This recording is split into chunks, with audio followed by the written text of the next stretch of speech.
Warning, this video contains disturbing images and is not for the squeamish.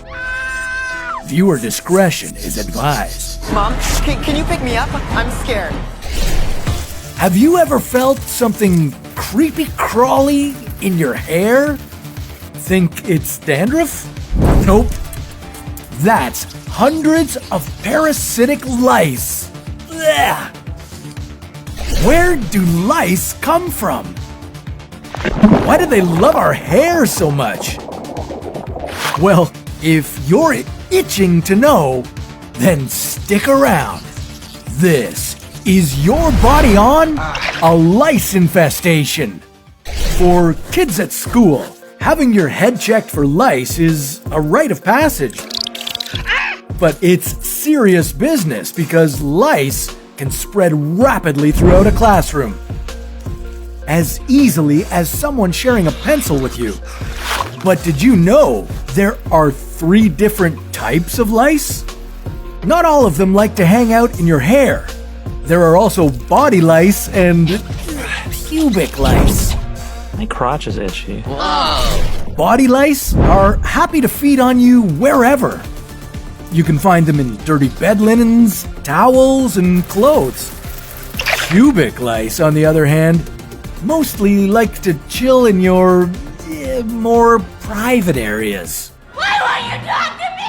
Because you gave me crabs. Each kind spreads through close contact with an infected person, or simply by sharing their personal items like combs, sheets, or towels. Stop sharing.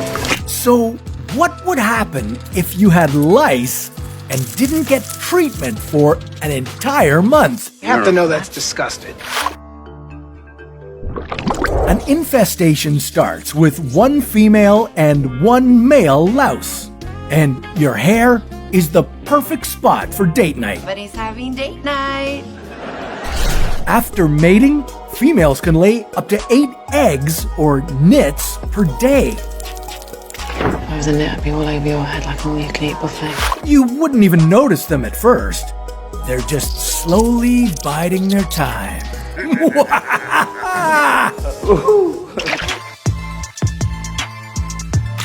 After 1 week, the nits would start to hatch.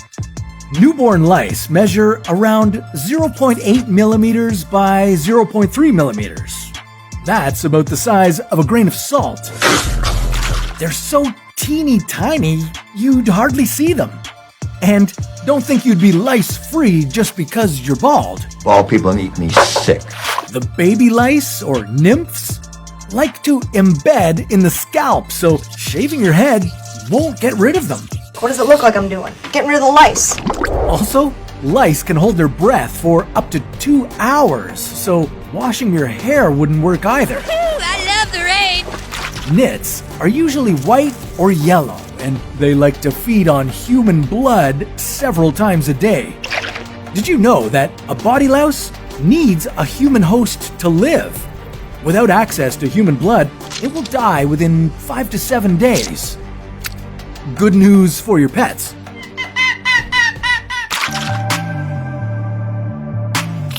One week after hatching, the lice would be fully grown, blood-hungry adults. They'd be about the size of a sesame seed. Tiny, but with 6 legs. 2 weeks in, you might start to notice small red bite marks on your head and body. And depending on your sensitivity, you could be extremely itchy. God help me. This is a reaction to louse saliva. Ugh. If you're highly allergic, you could develop a nasty rash. You might want to check your hair to see how many there are. You can do this with a fine-toothed lice comb. Oh boy, that's a lot of lice. Can everyone stop saying lice, please? At this point, you've been itching and scratching so much you've developed sores and scabs. If you aren't careful, the bacteria buildup could lead to a skin infection. This could cause swelling, intense pain, and fever. And to make matters worse, all the itching would keep you up at night. Y'all not gonna get a sleep because of me. Some people with lice are asymptomatic and never itch. Why you do this? I feel no pain. If you're one of them, well, lucky you. You people are gross to me.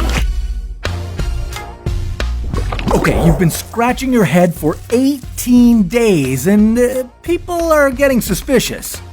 You might notice your hair smells bad because of all the bacterial buildup on your scalp. You stink. Unfortunately, there can be a social stigma about head lice. Someone has lice. Daddy, hug me. But having head lice doesn't mean you're dirty. That's a myth. They prefer clean hair. So everyone is at risk. Even you, buddy.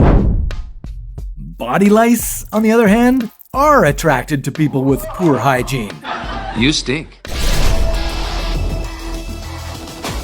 After 25 days, it could be challenging to brush your hair. Or worse, your follicles could become blocked and your hair would fall out. The lice infestation might get so bad you could develop iron-deficient body lice, could even carry other uncommon bacterial diseases such as typhus and louse-borne relapsing fever. But it's rare. Okay, you've been dealing with body and head lice for a whole month now. Scratching your body is exhausting, right? Well, great news. This hellish, hypothetical scenario is now over. Time to get treatment. It's about time.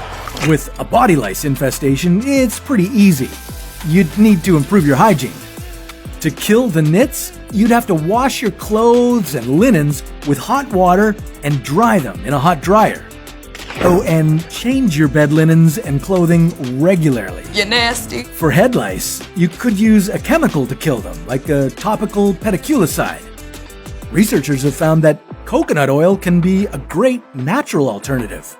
But you'd also need a plastic shower cap to suffocate the lice and a special comb to remove them.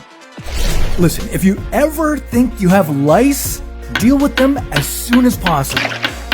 But lice aren't the only parasites you should worry about. What about being bitten by a tick? Kelly Clarkson. Well, that sounds like a challenge for another episode of Your Body On.